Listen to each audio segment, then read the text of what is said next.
Hello friends, मैं प्रवीण फिर से आपके लिए लेकर आया हूं एक और कहानी। ये कहानी है हैरी पॉटर की।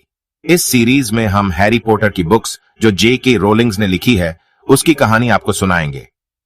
Harry Potter and the order of the Phoenix. Voldemort से लड़ने के लिए जादूगरों का एक दल ऑर्डर ऑफ द फीनिक्स बनाया जाता है। कैसे इस लड़ाई में हैरी अपने गॉड फादर को खो देता है, तो चलिए कहानी शुरू करते हैं। हैरी लंदन में ऑन्ट पेटूनिया और अंकल वर्नन के साथ गर्मी की छुट्टियां बिता रहा था। एक दिन गली में हैरी और उसके कजिन डडली पर अचानक से डिमेंटर्स हमला कर देते हैं। हैरी पैट्रोनस चार्म के द्वारा उन्हें भगाने में सफल होता है। इसके बाद कुछ जादूगर घर आते हैं और हैरी को अपने साथ नंबर 12 ग्रिमोल्ड प्लेस ले जाते हैं। यह उसके गॉडफादर सिरियस ब्लैक का घर था और इस वक्त ऑर्डर ऑफ फीनिक्स नाम की ऑर्गेनाइजेशन का हेडक्वार्टर भी था।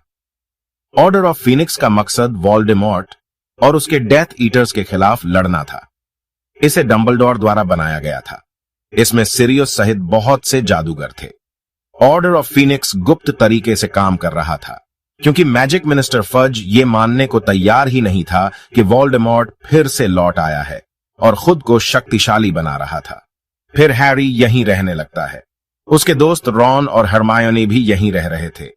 जल्दी ही हैरी के खिलाफ मिनिस्ट्री ऑफ मैजिक से एक समन आ जाता है क्योंकि उसने हॉगवार्ट्स से बाहर एक मगल के सामने मैजिक का इस्तेमाल किया था जो इल्लीगल था, इसलिए उस पर मुकदमा दायर किया गया था। सुनवाई के दिन हैरी मिनिस्ट्री ऑफ मैजिक जाता है। वहां डंबलडोर उसकी पैरवी करते हैं और साबित करते हैं कि हैरी ने सेल्फ डिफेंस के लिए ही मैजिक का इस्तेमाल किया था।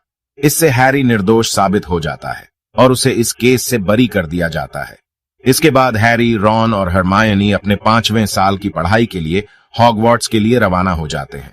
हॉगवार्ट्स पहुंचकर उन्हें पता चलता है कि स्कूल में मिनिस्ट्री की बहुत दखलंदाजी बढ़ गई है। मिनिस्ट्री की तरफ से डोलोरेस अम्ब्रिज नाम की एक धूर्त टीचर भेजी गई थी। वह उन्हें इस बार defence against the dark arts पढ़ाने वाली थी। फीस्ट के दौरान सॉर्टिंग हैट बच्चों से कहता है कि मतभेद भुलाकर एकजुट रहें। इसी दौरान डेली प्रॉफिट नाम का न्यूज़पेपर हैरी के बारे में गलत कहानियां छापने लगता है। इसमें हैरी को झूठ बोलने वाला लड़का बताया गया था। हैरी के बहुत से क्लासमेट्स भी उसकी पीठ पीछे उसके बारे में तरह तरह की नेगेटिव बातें बोलते थे, लेकिन हैरी ने इस सब को इग्नोर करके अपना सारा ध्यान पढ़ाई में लगा दिया क्योंकि इस बार उन्हें ओबीवेल लेवल के एग्जाम्स देने थे जो काफी टफ होते थे। अपनी क्लास में अम्ब्रिज ने बच्चों को डिफेंस के स्पेल्स पढ़ने पढ़ाने से मना कर दिया और कहा कि ये बच्चों के लिए खतरनाक हैं। इससे बच्चे उग्र बनेंगे। एक दिन मिनिस्ट्री ने अम्ब्रिज को हॉगवार्ट्स का हाई इंक्विजिटर बना दिया। अब उसके पास अथॉरिटी थी कि वह जब चाहे जिस टीचर की जांच कर सकती थी और उसे दंड भी दे सकती थी। धीरे धीरे वह सब टीचर्स को तंग करने लगी।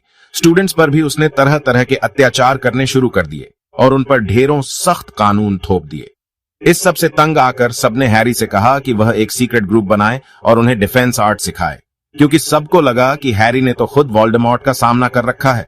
इसके बाद हैरी एक सीक्रेट ग्रुप बनाता है जिसका नाम डंबलडोर आर्मी DA रखा जाता है। लगभग 25 स्टूडेंट्स ने DA को ज्वाइन कर लिया। हैरी उन्हें तरह तरह के स्पेल्स सिखाने लगा। हैरी एक दिन अपने गॉडफादर सिरियस को खत लिखना चाहता था, लेकिन अम्ब्रिज ने सब उल्लुओं की निगरानी का आदेश दे दिया था।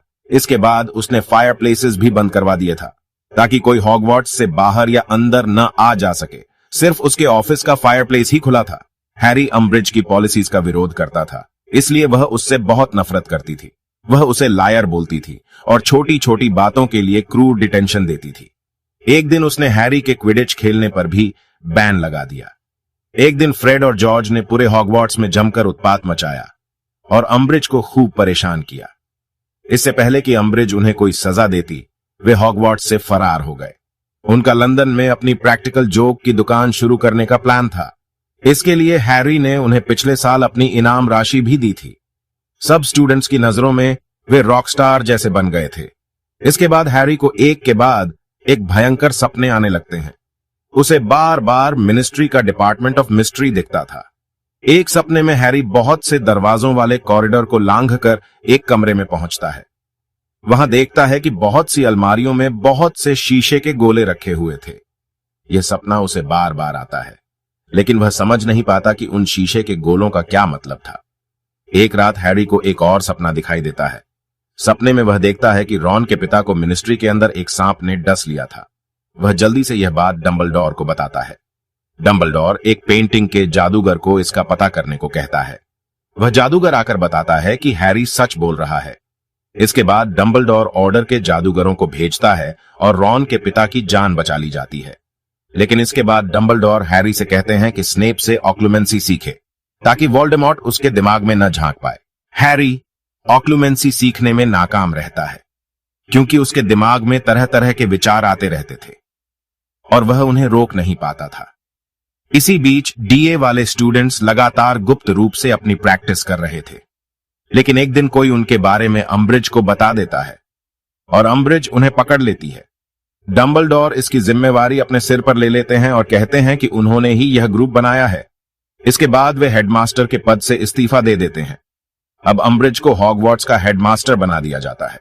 इससे उसके अत्याचार और भी बढ़ जाते हैं। इसी बीच स्टूडेंट्स के ओबीवेल के एग्जाम्स भी होते हैं। एक दिन हैरी को एक और सपना आता है। वह देखता है कि वोल्डेमॉर्ट सिरियस को डिपार्टमेंट ऑफ मिस्ट्री में टॉर्चर कर रहा था। वह उसे बचने के लिए व्याकुल हो उठता है। जब वह हरमायोनी को बताता है तो वह कहती है कि हो सकता है यह वोल्डेमॉर्ट की चाल हो और शायद वह उसे झूठा सपना दिखाकर डिपार्टमेंट ऑफ मिस्ट्री में बुलाना चाहता हो। वह कहती है पहले इसकी पुष्टि कर ले कि सिरियस अपने घर पर है या नहीं। हैरी चुपके से अम्ब्रिज के ऑफिस में जाता है और उसकी फायरप्लेस से होकर सिरियस के घर पहुंच जाता है। वहां वह क्रीचर नाम के हाउस एल्फ से पूछता है कि सिरियस कहां है। वह डेथ ईटर्स के डर से झूठ बोल देता है कि सिरियस मिनिस्ट्री गया हुआ था। इससे हैरी को लगता है कि सच में सिरियस खतरे में है, लेकिन जब वह वापस हॉगवर्ट्स पहुंचता है तो देखता है कि अम्ब्रिज ने हरमायोनी को अपने ऑफिस में पकड़ लिया था। हैरी अम्ब्रिज से झूठ बोलता है कि डंबलडोर ने एक सीक्रेट वेपन बनाया है और अगर वह कहे तो वे उसे दिखा सकते हैं। इसके बाद हैरी और हरमायोनी उसे सीक्रेट वेपन दिखाने के बहाने जंगल में ले जाते हैं। वे उसे सेंटोर्स के इलाके में ले जाते हैं। तभी एक सेंटोर वहां आता है और अम्ब्रिज को वहां से चले जाने को कहता है, लेकिन अम्ब्रिज उस पर अपना रौब झाड़ने लगती है और उसका अपमान करती है। फिर वह उस पर जादू से वार करती है, लेकिन सेंटोर पर जादू का कोई असर नहीं होता। इसके बाद बहुत से सेंटोर्स आते हैं और अम्ब्रिज को घसीटते हुए जंगल के अंदर ले जाते हैं। हैरी और हरमायोनी को उसकी दर्दनाक चीखें सुनाई देती हैं। इसके बाद उसका कोई अता पता नहीं चलता। अब हैरी मिनिस्ट्री जाने की तैयारी करने लगता है। उसके काफी दोस्त उसके साथ जाने को तैयार हो जाते हैं। वे थ्रेस्ट्रल नाम के अदृश्य घोड़ों पर सवार होकर मिनिस्ट्री पहुंचते हैं। हैरी हर जगह सिरियस को ढूंढता है, लेकिन वह उसे कहीं नहीं मिलता। उसे लगता है कि शायद हरमायोनी ने ठीक कहा था, यह वोल्डेमॉर्ट की चाल हो सकती थी। इसके बाद हैरी डिपार्टमेंट ऑफ मिस्ट्रीज के उस कमरे में पहुंचता है जहां शीशे के गोले रखे हुए थे। एक गोले पर उसका और वोल्डेमॉर्ट का नाम लिखा हुआ था। हैरी उस गोले को उठा लेता है। उसके ऐसा करते ही बहुत से डेथ ईटर्स वहां आ जाते हैं। वे हैरी से उस गोले को मांगते हैं, लेकिन वह मना करता है। इसके बाद भयंकर लड़ाई छिड़ जाती है। स्टूडेंट्स डेथ ईटर्स का जमकर मुकाबला करते हैं, लेकिन धीरे धीरे डेथ ईटर्स उन पर भारी पड़ने लगते हैं।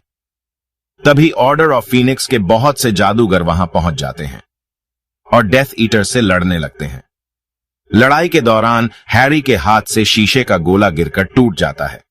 इसके साथ ही उसमें बंद भविष्यवाणी भी नष्ट हो जाती है। तभी सिरियस की चचेरी बहन बेलाट्रिक्स धोखे से सिरियस पर किलिंग कर्स का प्रयोग करती है, जिससे उसकी मृत्यु हो जाती है। इससे हैरी अत्यधिक दुख में डूब जाता है। तभी डंबलडोर वहां पहुंचते हैं। वे वोल्डेमॉर्ट से युद्ध करते हैं, जो मौका पाकर वहां से भाग जाता है। इसके बाद सारे डेथ ईटर्स भी वहां से भाग जाते हैं। सब स्टूडेंट्स को दोबारा स्कूल भेज दिया जाता है। स्कूल में हैरी डंबलडोर से कहता है कि शीशे के गोले के नष्ट हो जाने से अब कोई उसके अंदर रखी भविष्यवाणी को नहीं जान पाएगा। लेकिन डंबलडोर हैरी को बताता है कि वह भविष्यवाणी के बारे में जानता है, क्योंकि वह उसके सामने ही की गई थी। फिर वे उसे हैरी को बताते हैं। भविष्यवाणी यह थी कि या तो हैरी वोल्डेमॉर्ट को मार देगा या वोल्डेमॉर्ट हैरी को। उन दोनों में से सिर्फ एक ही जिंदा रहेगा। इसके साथ ही डंबलडोर हैरी को बताते हैं कि हैरी के पास एक ऐसी पावर है जिसके बारे में वोल्डेमॉर्ट नहीं जानता। जब हैरी पूछता है कि वह कौन सी पावर है, तो डंबलडोर कहते हैं कि दूसरों को प्यार करने की शक्ति। डंबलडोर आगे कहता है कि हैरी की मां का सैक्रिफाइस हमेशा उसे बचा लेता है। यह एक तरह का पुराना मैजिक है जिसे बहुत से लोग समझ नहीं पाते हैं, लेकिन यह मैजिक तभी काम करता है जब यह ब्लड रिलेशन से घिरा हो। इसीलिए हैरी को ऑन्ट पिट्यूनिया के घर पर रहना चाहिए, क्योंकि वह उसकी सगी मौसी है और उसके साथ उसका ब्लड रिलेशन है। जब तक वह उनके घर में रहेगा, सुरक्षित रहेगा। इसके बाद स्कूल का एक और साल खत्म हो जाता है और हर बार की तरह हैरी बेमन से एक बार फिर अपने अंकल आंटी के घर गर्मी की छुट्टियां बिताने चला जाता है। कहानी पसंद आई हो तो लाइक, शेयर और सब्सक्राइब कर दो। मिलते हैं अगली वीडियो में। तब तक के लिए हंसते रहिए, मुस्कुराते रहिए।